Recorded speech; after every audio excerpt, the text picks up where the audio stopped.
ഭൗമശാസ്ത്രപരമായി നോക്കിയാൽ ഒരു ഗുഹയല്ല എടയ്ക്കൽ. തിട്ടപ്പെടുത്താൻ പറ്റാത്തൊരു കാലത്ത് അമ്പുകുത്തിമല വിണ്ടുകീറി. ആ വിള്ളലിന്മേൽ മറ്റൊരു പാറ വീണുറച്ചു.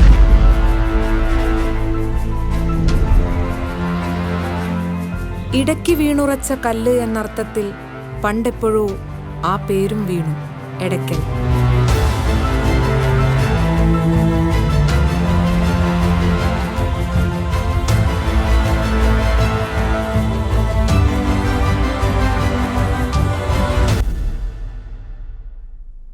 നവീന ശിലായുഗകാലത്തെ മനുഷ്യർ വരച്ച ചിത്രങ്ങളുടെ സാന്നിധ്യത്താൽ ഇന്ത്യയിലെ തന്നെ ഏറ്റവും സവിശേഷ ഇടമാണ് എടയ്ക്കൽ. എന്നാൽ ഇത് കണ്ടെത്തിയതാവട്ടെ നായാടാൻ കാട്ടിലേക്ക് തോക്കുമായി പോയ ഒരു ബ്രിട്ടീഷുകാരനും.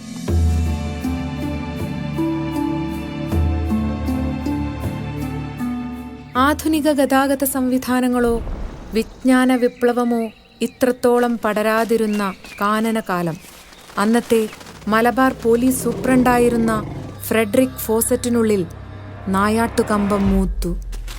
തോക്കുമേന്തി വയനാട് കാടകം ലക്ഷ്യം വെച്ചയാൾ സഞ്ചരിച്ചു. പുലിയും ആനയും ക്ഷുദ്രജീവികളുമുള്ള ഇടതൂർന്ന കാട്. ആ കാട് താണ്ടി അയാൾ അമ്പുകുത്തിമലയുടെ ചെരുവിലെത്തി. കാട്ടുപോത്ത് കടുവ കരടി നേർക്ക് വന്നാൽ കണ്ണു ചിമ്മാതെ വെടിയുതിർക്കുന്ന ഫോസറ്റ് പക്ഷേ ഒരു വേള അന്താളിച്ചു.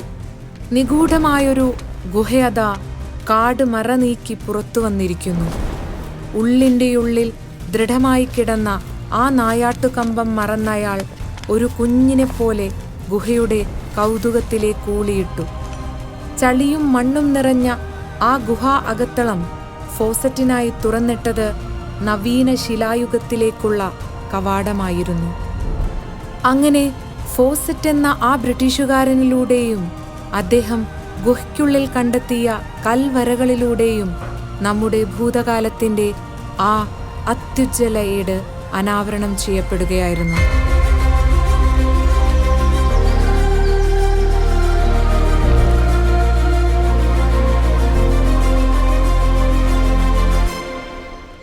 ഉള്ളുപൊള്ളയായ പാറയെയാണ് പൊതുവെ ഗുഹയെന്ന് വിളിക്കുക.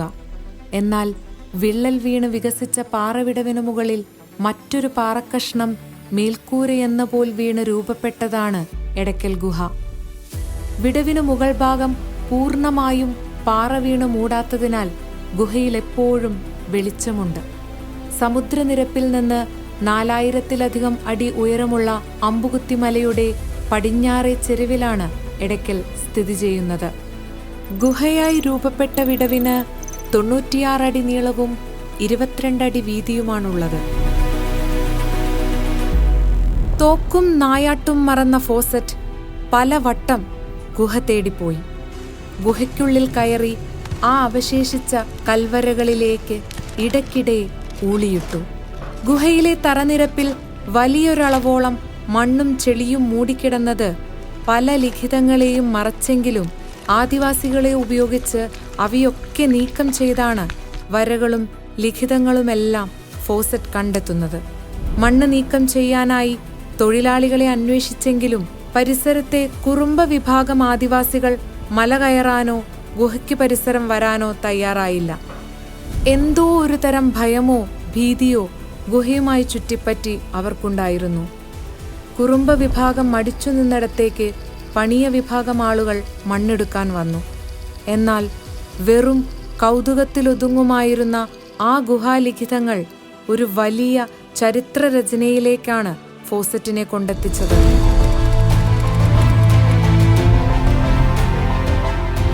പല തവണകളായി ഗുഹ സന്ദർശിച്ച് ഫോസറ്റ് നടത്തിയ കണ്ടെത്തലുകളാണ് എടയ്ക്കലുമായി ബന്ധപ്പെട്ട് നമ്മൾ ഇന്നും പിന്തുടരുന്ന ആധികാരിക രേഖകൾ.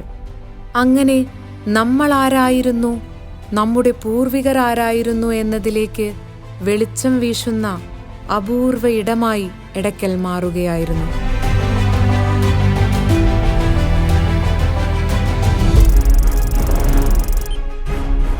ഫോസറ്റ് ബ്രിട്ടനിലേക്ക് മടങ്ങി. 50 വർഷങ്ങൾക്കിപ്പുറം ഇന്ത്യ സ്വതന്ത്രയായി. നിത്യവൃത്തിക്കും വിദ്യാഭ്യാസത്തിനും അതിജീവനത്തിനും പ്രാധാന്യം കൊടുത്തതുകൊണ്ടാവാം 80 വർഷക്കാലം മലയാളികൾ എടക്കലിനെ മറന്നു. അത് കാത്തുവെച്ച വെളിപ്പെടുത്തലുകളെയും. 1 നൂറ്റാണ്ടിനടുത്ത് കാടും മണ്ണും മൂടിക്കിടന്ന ആ ചരിത്ര നീക്കിയിരുപ്പിനെ ഇന്നത്തെ എടക്കൽ എന്ന സംരക്ഷിത പ്രദേശമാക്കിയത് 1970കളുടെ തുടക്കം കാലിക്കറ്റ് സർവകലാശാലയിൽ നിന്ന് പൂനെയിലേക്ക് പറന്ന ഒരു തപാലെഴുത്താണ്. കാലിക്കറ്റ് സർവകലാശാല വിദ്യാർത്ഥികൾക്ക് ക്ലാസ് എടുക്കാനായാണ് ചരിത്രകാരനായ HD സംഗാലിയയെ മലബാറിലേക്ക് ക്ഷണിച്ചുകൊണ്ട് MGS നാരായണൻ കത്തെഴുതുന്നത്. സംഗാലിയ ആ ക്ഷണം സ്വീകരിച്ചു. ഒരേ ഒരു ഉപാധി മാത്രം, തനിക്ക് എടക്കൽ ഗുഹ കാണണം, കൂടെ MGSഉം വരണം. MGSഉം ഒരു കൂട്ടം ഗവേഷകരും സംഗാലിയയ്ക്കൊപ്പം ചേർന്ന് എടക്കൽ മല കയറി. അന്നവരൊരു സത്യം മനസ്സിലാക്കി. 19ാം നൂറ്റാണ്ടിൽ സായിപ്പ് കണ്ടെത്തിയ ഈ ഗുഹയിലേക്ക് പഠനത്തിനായി പിന്നീട് ഇതുവരെ ആരും കാലെടുത്തു വെച്ചിട്ടില്ല. വാസ്തവത്തിൽ അന്ന് എടക്കൽ ഗുഹ ഇന്ന് അറിയുന്ന പോലെ ആരും അറിയില്ല. അന്ന് അവിടെ വിദ്യാർത്ഥിയായിരുന്ന ഇന്ന് പ്രശസ്തനായ ചരിത്രകാരനായ ഡോക്ടർ കേശവൻ വെളുത്താട്ട്, ദേശശരീരനായ കാലിക്കറ്റ് യൂണിവേഴ്സിറ്റിയിലെ ആർക്കിയോളജി വിഭാഗം ലെക്ചറായിരുന്ന ഡോക്ടർ ജോൺ ഓച്ചൻതുരുത്ത് വിദ്യാർത്ഥികളോടൊപ്പം എടക്കൽ കയറാൻ പോയത്. അന്ന് കയറി പറ്റാൻ പറ്റുന്നൊരു സ്ഥലമല്ല എടക്കൽ. ദുർഘടമായ വഴിയൊക്കെയാണ്, കൽപ്പടവുകളൊന്നുമില്ല, വെറുതെ റഫായി കിടക്കുന്ന ചെരിഞ്ഞ് കിടക്കുന്നൊരു ഭൂമിയാണ്, ഒരു കുന്നു കയറുന്ന പോലെ. മിക്കവാറും ഞങ്ങളൊക്കെ അന്ന് കയറി കാട് ഉണ്ടായിരുന്ന കാടും ചെടിയും ഒക്കെ പിടിച്ചാൽ മുകളോട്ട് കയറിയത്. രണ്ടാമത്തെ കോലം മുകളിലേക്ക് കയറുമ്പോൾ അതിദുഷ്കരമായിരുന്നു കാര്യം. കാരണം ഒരു മരം ഇങ്ങനെ അവിടെ ഇങ്ങനെ വളർന്നു നിൽക്കുന്നുണ്ട്. ആ മരം പിടിച്ചിട്ട് അതിൻ്റെ ഉള്ളിൽ കൂടെ വേണം അപ്പുറത്തേക്ക് കിടക്കാൻ. ഞങ്ങളവിടെ ചെന്ന് കഷ്ടപ്പെട്ട് കയറി ചെല്ലുമ്പോൾ ആദ്യം കാണുന്ന കാഴ്ച, ആദ്യത്തെ താഴെയുള്ള ഗുഹയിൽ ഒരു വലിയ മൂർഖൻ പാമ്പിങ്ങനെ പത്തി പിടിച്ച് നിൽക്കുകയാണ്. ഞങ്ങളൊക്കെ പേടിച്ചു പോയി.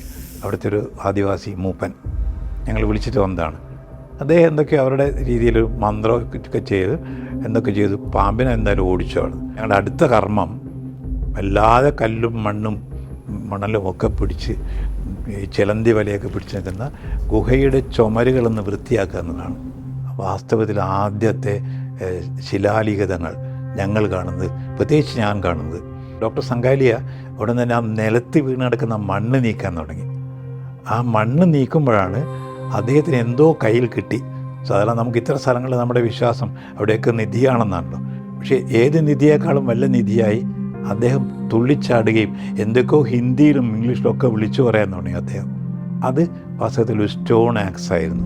പലതരം ഭീഷണികളാണ് ഈ ഗുഹ ആ കാലഘട്ടത്തിൽ നേരിട്ടിട്ടുള്ളത്. സാമൂഹിക വിരുദ്ധർ വന്ന് പേരുകൊത്തിവെച്ച ചിത്രങ്ങളെ വികൃതപ്പെടുത്തലും ഗുഹയ്ക്കുള്ളിലെ മരങ്ങൾ തീയിട്ട് കരിയാക്കി കൊണ്ടുപോകലും പതിവായിരുന്നു. ഇതിനു പുറമെ കരിങ്കൽ ക്വാറികളുടെ പ്രവർത്തനവും തുടങ്ങി.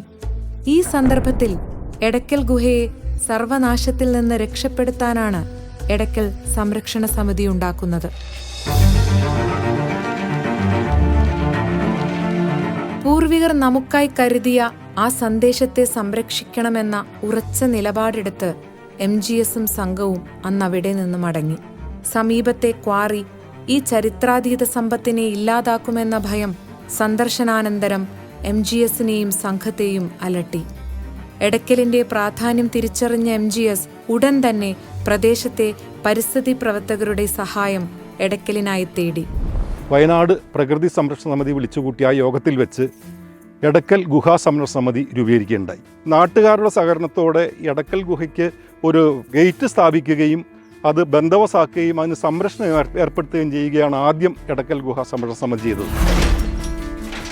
1987 വയനാട് ജില്ലാ കളക്ടറേറ്റിന് തറക്കല്ലിടാൻ വേണ്ടി അന്നത്തെ മുഖ്യമന്ത്രി കരുണാകരൻ വരുന്ന സമയത്ത് ഈ ഗുഹയുടെ സംരക്ഷണത്തിൻ്റെ നിവേദനം കൊടുക്കുന്നതിന് വേണ്ടി കൽപ്പറ്റയിൽ ഒത്തുകൂടുകയും ഈ നിവേദനം കൊടുക്കാൻ പോകുന്ന ആ ഒരു സമയത്ത് പോലീസ് ഞങ്ങളെല്ലാം ഒന്നടങ്കം അറസ്റ്റ് ചെയ്യുകയും ഞങ്ങളെ പോലീസ് സ്റ്റേഷനിൽ കൊണ്ടുപോയി തടങ്കലിൽ വെക്കുകയാണ് ഉണ്ടായിട്ടുള്ളത്.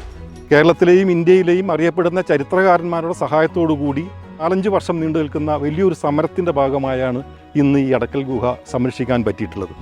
അന്നത്തെ മുഖ്യമന്ത്രിയായിരുന്ന കരുണാകരന് ഒടുവിൽ MGSഉം രാജൻ ഗുരുക്കളും ചേർന്നെഴുതി, എടക്കൽ ഗുഹ സംരക്ഷിക്കണം. ഗുഹ ആളുകൾക്ക് പോയി കാണാനും നമ്മുടെ ചരിത്രം അറിയാനും സൗകര്യം ചെയ്തു കൊടുക്കണം. എന്നാൽ ക്വാറി പ്രവർത്തനം തടയാൻ സർക്കാരിനായില്ല.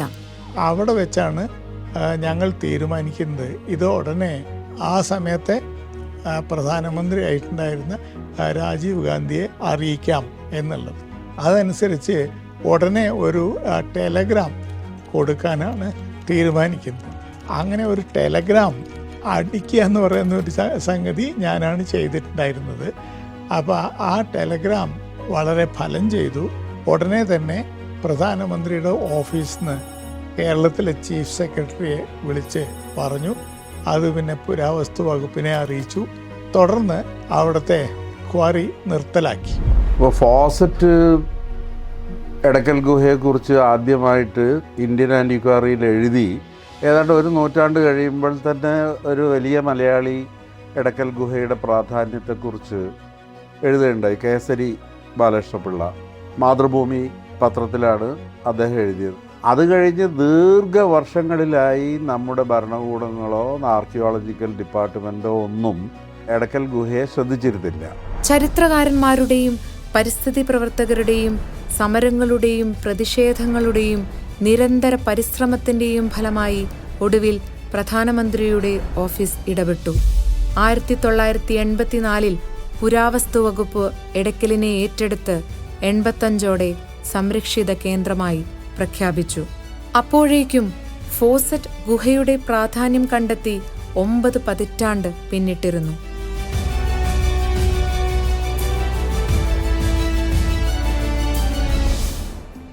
മനുഷ്യാവിഷ്കാരത്തിന്റെ ആദ്യകാല മാതൃകകളാണ് ഗുഹാചിത്രങ്ങൾ. ആ ഗുഹാചിത്ര ചരിത്രത്തിലെ ഏറ്റവും പുരാതന ആവിഷ്കാരമാണ് കല്ലുകൊണ്ട് വരയ്ക്കുന്ന കൽവരകൾ. BCE 4000-നും 6000-നും ഇടയിൽ പഴക്കമുണ്ടെന്ന് ചില സർക്കാർ ടൂറിസം രേഖകളുണ്ടെങ്കിലും എടക്കലിലെ കൽവരകളുടെ കാലഗണനയുടെ കാര്യത്തിൽ ചരിത്രകാരന്മാർ ഇതുവരെയും ഐക്യപ്പെടലിലെത്തിയിട്ടില്ല. ഗുഹാമുഖത്ത് നിന്ന് ഫോസറ്റ് കണ്ടെത്തിയ കന്മഴുവിന്റെയും കല്ലുളിയുടെയും പരിശോധന നടത്തിയാണ് ഇത് നവീന ശിലായുഗ കാലത്തേതായിരിക്കാമെന്ന ഏകദേശ നിഗമനത്തിലെത്തിയത്. നമുക്കതിൻ്റെ കാലം കൃത്യമായിട്ട് നമുക്ക് വിശ്വാസ്യമായ രീതിയിൽ തെളിവ് സാമഗ്രികളോടുകൂടി അവതരിപ്പിക്കാനുള്ള തെളിവുകൾ നമ്മളുടെ കയ്യിലില്ല. ഇതിനെ സംബന്ധിച്ചിടത്തോളം നമുക്ക് ഒരു ഏകദേശ കാലബോധം മാത്രമേ സാധ്യമുള്ളൂ. ഒന്ന്, നവീന ശിലായുഗ കാലം എന്ന് പറയുന്നത് ദക്ഷിണേന്ത്യയിൽ തന്നെ ഏതാണ്ട് 2000 BC എന്ന് പറയുന്നതാണ്. അതുകൊണ്ട് ഞാൻ ഒരു 4000 വർഷത്തിൻ്റെ പഴക്കം പറയാം എന്ന് പറയാം. സ്വാഭാവികമായി രൂപപ്പെട്ട 3 ഗുഹാകേന്ദ്രങ്ങളാണ് എടക്കലിലുള്ളത്. പ്രവേശന കവാടം കടന്ന് ആദ്യം കയറിച്ചെല്ലുന്ന ചെറുഗുഹയിൽ നീരൊഴുക്കുണ്ട്. നവീന ശിലായുഗകാലത്തെ മനുഷ്യർ തമ്പടിക്കാനാണ് ഈ ഗുഹ ഉപയോഗിച്ചതെന്ന് ചില വായനകൾ. ഏറ്റവും മുകളിലുള്ള ചെറുഗുഹയിലേക്കുള്ള പ്രവേശനം അപകട സാധ്യതകൾ മുന്നിൽ കണ്ട് നിരോധിച്ചിരിക്കുകയാണ്.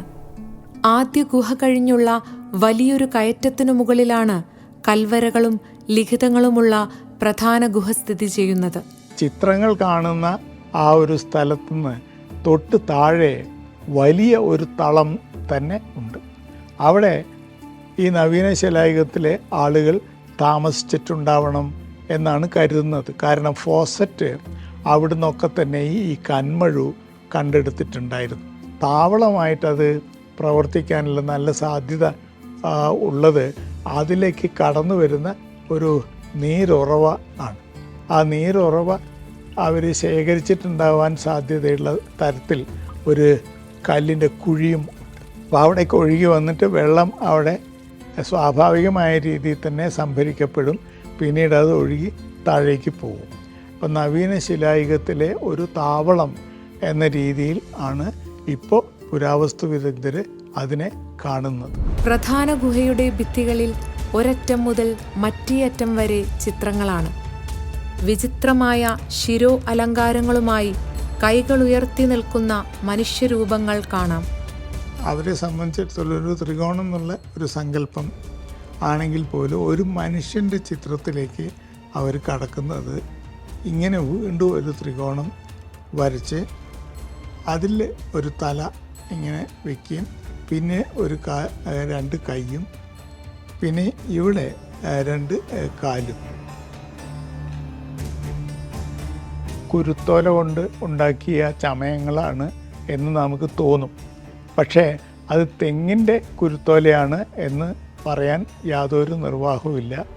കാരണം ആ കാലത്ത് തെങ്ങ് കേരളത്തിൽ അങ്ങനെ വളർന്ന് തുടങ്ങിയിട്ടുണ്ടായിരുന്നില്ല. ആ കാലത്ത് സമൃദ്ധമായിട്ടുണ്ടായിരുന്നത് പനയാണ്. പ്രത്യേകിച്ചും കാട്ടുപ്രദേശങ്ങളിലൊക്കെ തന്നെ കാട്ടുപന ഉണ്ടാവും. അപ്പോൾ കാട്ടുപനയുടെ പനയോല എടുത്തിട്ട് ആണ് അവർ ഈ തരം വസ്ത്രമൊക്കെ ധരിച്ചിട്ടുണ്ടാവുക. ത്രികോണം, ചതുരം, വൃത്തമടക്കമുള്ള ജാമിതീയ രൂപങ്ങളാണ് കൂടുതലും. പൂക്കളും പക്ഷികളും ആനയും നായയുമെല്ലാം ഉൾപ്പെട്ട അക്കാലത്തെ പ്രകൃതിയും നമുക്കൊരിക്കലും കാണാൻ കഴിയാത്ത കാലത്തിൻ്റെ പ്രതിനിധാനമായി ചുമരുകളിലുണ്ട്. ചക്രവണ്ടിയും അമ്പും വില്ലും കയ്യിലേന്തിയ പുരുഷരൂപവും കാലുകൾ 2 കുറുകെ വെച്ച സ്ത്രീ രൂപവും സൂക്ഷിച്ചു നോക്കിയാൽ തെളിഞ്ഞുവരും. പിന്നെ ചിലത് പടവുകളുടെ രീതിയിൽ ഉണ്ട്. അതിന് വണ്ടിയുടെ ഒരു കൈവണ്ടി പോലെ ഉള്ളതിൻ്റെ ലക്ഷണമായിട്ട് പറയാം. അതോ ഇനി കാളവണ്ടിയാണോ എന്നും നമുക്കറിയില്ല. പക്ഷേ കുന്നും പ്രദേശത്ത് കാളവണ്ടിക്ക് സാധ്യത വളരെ കുറവാണ്. വണ്ടിയായിട്ട് ബന്ധപ്പെട്ടിട്ട് നമ്മൾ കാണുന്ന ചക്രങ്ങൾ ഈ ആരക്കാലുകളുള്ള ചക്രങ്ങളാണ്. അത് തന്നെ ഒരു പിൽക്കാലത്തെ സൂചിപ്പിക്കുന്ന സംഗതിയാണ്. ഇപ്പം നവീന ശിലായുഗ കാലത്ത് ആരക്കാലുകളുള്ള ചക്രത്തോടു കൂടിയിട്ടുള്ള വണ്ടി ഉണ്ടായിരുന്നു എന്ന് പറയാൻ കഴിയില്ല. എന്തായാലും നവീന ശിലായുഗത്തിലേതല്ല, പിൽക്കാലത്തേതാണ്. ഗുഹാഭിത്തിയിലെ കൂജ പിടിച്ചുള്ള മനുഷ്യന്റെ രൂപം മലയാള ചരിത്രകാരരാണ് കണ്ടെത്തിയത്. ഹാരപ്പൻ സംസ്കാരം ഏതോ തരത്തിൽ ദക്ഷിണേന്ത്യയുമായി ബന്ധപ്പെട്ട് കിടക്കുന്നു എന്ന സംശയത്തിലേക്ക് വിരൽ ചൂണ്ടുന്നു ഈ കണ്ടെത്തലുകൾ. സിന്ധു നദീതട സംസ്കാരത്തിൽ നിന്ന് കിട്ടിയ സീലിൻ്റെ മുകളിൽ കാണുന്ന ചില വരകൾ അതേപടി യാതൊരു മാറ്റവുമില്ലാതെ എടകൽ ചുവരുകളിലെ ചില ചിത്രങ്ങളിൽ ചേർന്ന് കാണുന്നു. ഏതാണ്ട് 1 ഡസനിലധികം ഇത്തരം ചിത്രങ്ങൾ ഞങ്ങൾ അവിടെ കണ്ടെത്തുകയുണ്ടായി. അതേസമയം എടയ്ക്കൽ വെളിപ്പെടുത്തിയത് കൽവര കാലഘട്ടത്തിലെ വയനാടിൻ്റെ പൂർവിക ചരിത്രം മാത്രമായിരുന്നില്ല. പല സാംസ്കാരിക അടരുകൾ രേഖപ്പെടുത്തപ്പെട്ട അപൂർവ ഗുഹയെന്ന പ്രത്യേകത എടയ്ക്കലിനുണ്ട്. നവീന ശിലായുഗത്തിലെ 100 കണക്കിന് കൽവരകൾക്കൊപ്പം AD ആദ്യ നൂറ്റാണ്ടുകളിലെ ചില ലിഖിതങ്ങളും എടയ്ക്കലിലുണ്ട്. കൂർത്ത വെള്ളാരം കല്ലുകൊണ്ട് വരച്ച നേർരേഖ കൽവരകൾ ശിലായുഗ കാലത്തിലേതാണ്. കല്ലുകൊണ്ട് വരയ്ക്കുന്നതിനാലാണ് ഈ വരകൾക്കെല്ലാം നേർരേഖാ സ്വഭാവമുള്ളത്. പെട്രോഗ്ലിഫിക് വരകളെന്നും ഇവയെ പറയും. എടയ്ക്കലിനെ മറ്റു ഗുഹാചിത്രങ്ങളിൽ നിന്ന് വ്യത്യാസപ്പെടുത്തുന്നതും ഗുഹാഭിത്തികളിലെ ഈ പെട്രോഗ്ലിഫിക് വരകളാണ്. ആ പാറയിലെ ഏത് ചിത്രം നോക്കിക്കഴിഞ്ഞാലും അത് കുഴികളാണ്. ഈ കുഴിയുടെ ഒരു പ്രത്യേകത, ഇപ്പം മരത്തിൽ നമ്മൾ കുഴിച്ചുണ്ടാക്കുന്ന ചെറിയ തോണി ഉണ്ടല്ലോ, കളിത്തോണി എന്ന് പറയുന്നത്, അത്തരം തോണിയുടെ ആകൃതിയിലാണ് ഈ കുഴികൾ ഉള്ളത്. അപ്പോൾ അത് ഇങ്ങനെ പിടിച്ച് പാറയിൽ ഉരസുന്ന സമയത്ത്, ഈ ഉരസി തുടങ്ങുന്ന സമയത്ത് അത് നേർത്തിരിക്കും. അത് കയ്യിൻ്റെ ഏറ്റവും ഊന്നൽ വരുന്ന ഭാഗത്ത് ആഴം കൂടിയും ഇരിക്കും. പിന്നീട് നമ്മളുടെ കൈ എത്തുന്ന ആ പരിധി കഴിയുമ്പോഴേക്കും അതിന് നേർത്ത രീതിയിലുള്ളൊരു സ്വഭാവം ആയിരിക്കും.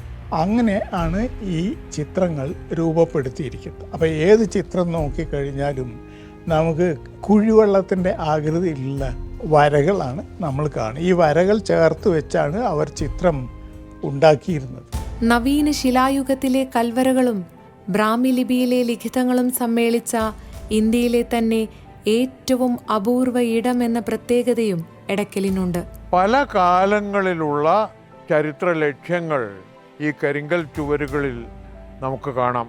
അവയിൽ ഏറ്റവും പഴക്കം കൂടിയത് ഒരുപക്ഷെ ഈ വരകൾ തന്നെയാവാം. പല പല ജീവിത സംരംഭങ്ങളെ സൂചിപ്പിക്കുന്ന ചിത്രങ്ങൾ ഇവിടെ ഉണ്ട്. വണ്ടിയുടെ ചിത്രം എടകൽ ചുവരിൽ കാണുന്നുണ്ട് എന്ന് വെച്ചാൽ എടകൽ പ്രദേശത്തിന് ആ വണ്ടി പരിചിതമാണ് എന്നർത്ഥം. അപ്പോൾ ഏതോ പ്രദേശത്ത് നിന്ന് ചരക്ക് കയറ്റിയ വണ്ടി ഇങ്ങോട്ട് എത്തിയിരുന്നു എന്നാണ് അർത്ഥം. ഇവിടെ നിന്ന് ഏതോ ചരക്കുകൾ പുറമേക്ക് കയറ്റി പോയിരുന്നു എന്നും അർത്ഥമുണ്ട്. BC 4000-നും 2000-നും ഇടയിലുള്ള കാലഘട്ടത്തിലാവാം നേർരേഖയിലുള്ള കൽവരകൾ രൂപപ്പെട്ടതെങ്കിൽ AD ആദ്യ നൂറ്റാണ്ടുകളിലാവാം ലിപികൾ ഇവിടെ രേഖപ്പെടുത്തപ്പെട്ടത്.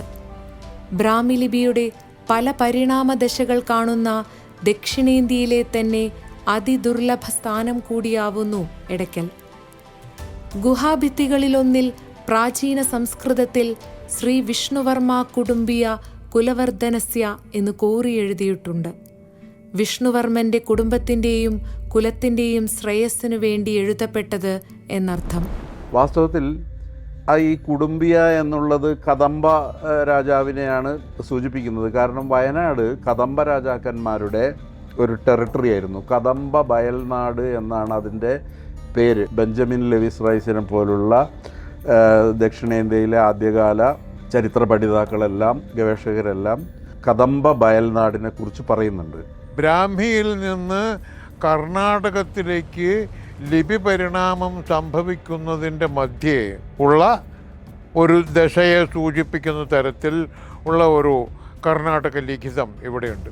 വേട്കോമലൈ കച്ചവനു ചത്തി എന്ന് വായിക്കാവുന്ന കർണാടക ലിഖിതം ഏതാണ്ട് പുതുവർഷം 4-5 നൂറ്റാണ്ടുമായി ബന്ധപ്പെട്ടതാണ് എന്ന് പറയാം. ഇതുപോലെ ബ്രാഹ്മിയുടെ വട്ടെഴുത്തിലേക്കുള്ള പരിണാമത്തിൻ്റെ ഇടവേളകളിലെന്നോ എഴുതപ്പെട്ടിട്ടുള്ള ചില രേഖകളും ഇവിടെ കാണാനുണ്ട്. അത് വായിക്കാം, ത ക എന്നൊക്കെ വായിക്കാമെന്നല്ലാതെ അർത്ഥമുള്ള ഏതെങ്കിലും പദങ്ങൾ അതിൽ കണ്ടെത്താൻ കഴിഞ്ഞിട്ടില്ല. നഗ്നമായ ആൾരൂപവും ബ്രാഹ്മി ലിപിയിലെ ചിവഴുമി എന്ന എഴുത്തും ഈ അടുത്ത കാലത്താണ് ചരിത്രകാരർ കണ്ടെത്തിയത്. ചീവഴുമി സംസ്കൃതീകരിച്ചാൽ ശ്രീബ്രഹ്മ എന്നാണ് അർത്ഥം.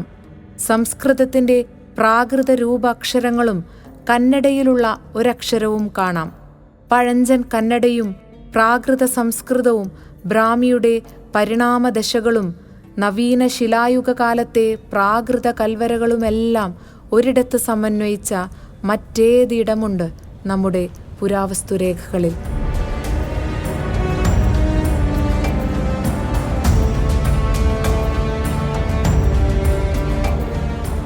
ഗുഹാചിത്രങ്ങൾ പുലിവേട്ടയുമായി ബന്ധപ്പെട്ടതാവാമെന്നുള്ള വ്യാഖ്യാനങ്ങൾ മുന്നോട്ട് വെക്കുന്നവരുണ്ട്.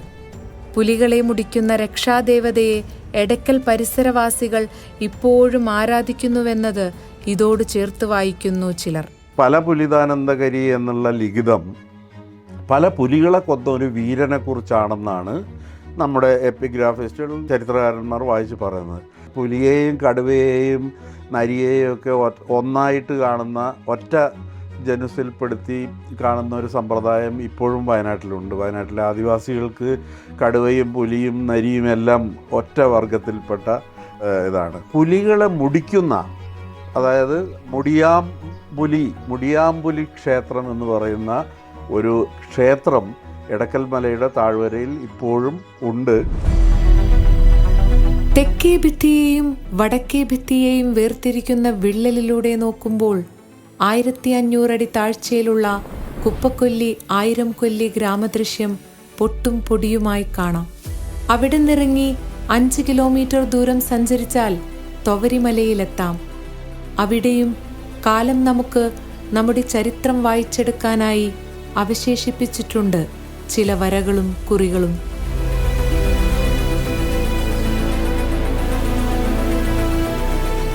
എടക്കലിൽ നിന്ന് തൊവരിയിലേക്ക് 3.25 കിലോമീറ്റർ ആകാശദൂരമേ ഉള്ളൂ. തൊവരിമലയും അവിടുത്തെ ഗുഹാചിത്രങ്ങളും നിലനിൽക്കുന്നത് നിക്ഷിപ്ത വനഭൂമിയിലാണ്. പുലി, കടുവ, കാട്ടുപോത്ത് തുടങ്ങിയവയെല്ലാം വിഹരിക്കുന്ന കാട് കടന്ന് വേണം തൊവരിമലയിലെത്താൻ. അതിദുർഘടമായ പാത താണ്ടി ചെങ്കുത്തായ ചെരുവിലൂടെ മുള്ളുവള്ളികൾ വകഞ്ഞുമാറ്റി വേണം ലക്ഷ്യസ്ഥാനത്തെത്താൻ. ഫോറസ്റ്റ് ഉദ്യോഗസ്ഥരുടെ അനുമതിയോടെയും സഹായത്തോടെയും മാത്രമേ നിലവിൽ ആ കൊടും കാട് താണ്ടി തൊവരി ഗുഹയിലെത്താനാവൂ. ലിഖിതങ്ങൾ ഉള്ളതുകൊണ്ടാവാം നാട്ടുകാരിതിനെ എഴുത്തുപാറയെന്നും വിളിക്കാറുണ്ട്. എടക്കൽ ചിത്രങ്ങൾ കൊത്താൻ ഉപയോഗിച്ചതിനേക്കാൾ കൂർത്ത നേർത്ത ആയുധമാണ് തൊവരി ചിത്രങ്ങൾക്കുപയോഗിച്ചത്. സർക്കാരോ ആർക്കിയോളജിക്കൽ വകുപ്പോ ഏറ്റെടുത്ത സംരക്ഷിത പ്രദേശമല്ല കാലം നമുക്കായി കാത്തുവച്ച ഈ ചരിത്രഖനി. സംരക്ഷിക്കപ്പെടാത്തതിനാൽ തന്നെ പാറ പൊടിഞ്ഞ് ചരിത്രമാകെ മാഞ്ഞു. ഈ ചരിത്രശേഷിപ്പിന്റെ പ്രാധാന്യമറിയാതെ വന്ന വഴിപോക്കർ ഈ പ്രാചീന കൽവരകൾക്കുമേൽ ഇംഗ്ലീഷിൽ പലതും കോറിയിട്ടത് വേദനയോടെ മാത്രമേ കണ്ടു നിൽക്കാനാവൂ.